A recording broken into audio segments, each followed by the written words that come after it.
সামরিক শক্তিতে চীনের ওপর আছে কেবল যুক্তরাষ্ট্র ও রাশিয়া, তবে শত্রু দেশ যুক্তরাষ্ট্রকে মোকাবেলা করতে র্যাঙ্কিংয়ে পিছিয়ে থাকার সুযোগ নেই। তাই এবার মোক্ষম এক কৌশল বেছে নিয়েছে চীন। গোয়েন্দা প্রতিবেদন বলছে এই অস্ত্র মরণবাণ হতে পারে পশ্চিমাদের জন্য, তাই চীনকে মোকাবেলায় সতর্ক করে দিয়েছে যুক্তরাষ্ট্র ও তার পশ্চিমা মিত্ররা। পশ্চিমাদের টক্কর দিতে গেলে সব দিক থেকেই পারদর্শী হতে হবে, তবে বহু বছর ধরেই একটি খাত চীনের মাথা ব্যথার কারণ হয়ে দাঁড়িয়েছে।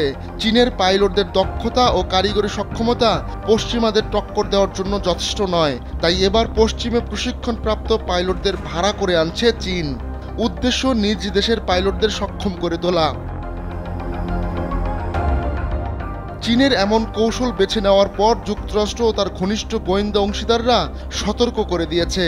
তারা বলছে নিজের বিমান বাহিনীর সদস্যদের প্রশিক্ষণ দিতে পশ্চিমা সামরিক পাইলট এবং অন্য সেক্টরের সদস্যদের নিয়োগ দিচ্ছে চীন। সম্প্রতি তথাকথিত ফাইভ আইস নেশন যুক্তরাষ্ট্র, যুক্তরাজ্য, কানাডা, অস্ট্রেলিয়া ও নিউজিল্যান্ড এক যৌথ বুলেটিনে এমন সতর্কতা উচ্চারণ করেছে।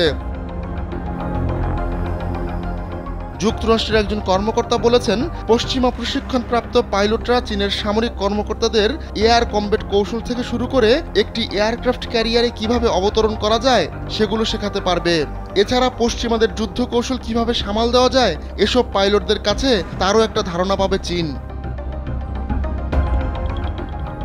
মার্কিন প্রতিরক্ষা মন্ত্রণালয়ের অফিস পেন্টাগনের ডেপুটি সেক্রেটারি সাবরিনা সিং বলেছেন, প্রশিক্ষণের সময় যে মূল্যবোধ শেখানো হয়েছে আমাদের পাইলটরা সেটা সবসময় সমুন্নত রাখবে এবং তারা তাদের প্রশিক্ষণ কেবল যুক্তরাষ্ট্রের ভেতরেই দেওয়া অব্যাহত রাখবে বলে আশা করে পেন্টাগন।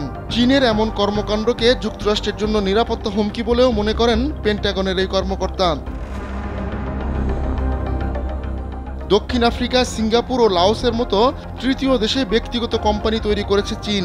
এসব কোম্পানির মাধ্যমে পশ্চিমা পাইলটদের নিয়োগ দেওয়া হয়। এরপর তারা চীনের সামরিক কর্মকর্তাদের প্রশিক্ষণ দেয়। তারা দেশে ফিরে গিয়ে অন্য পাইলটদের প্রশিক্ষণ দেয়। সামরিক pilot, flight engineer, air operation centre কর্মকর্তা, এমনকি টেকনিক্যাল এক্সপার্টদেরও নিয়োগ দেওয়া হয়।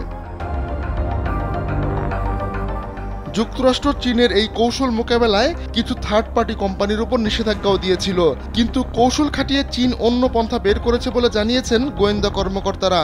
ভিন্ন নামে ভিন্ন স্থানে আবারও কার্যক্রম চালিয়ে সেই নিষেধাজ্ঞা পাশ কাটাতে সক্ষম হয়েছে বেইজিং। আবার নিয়োগের মধ্যেও ভিন্ন পথ খুঁজে বের করেছে চীন। আহমদুল্লাহ শিকদার, কালবেলা ডেস্ক।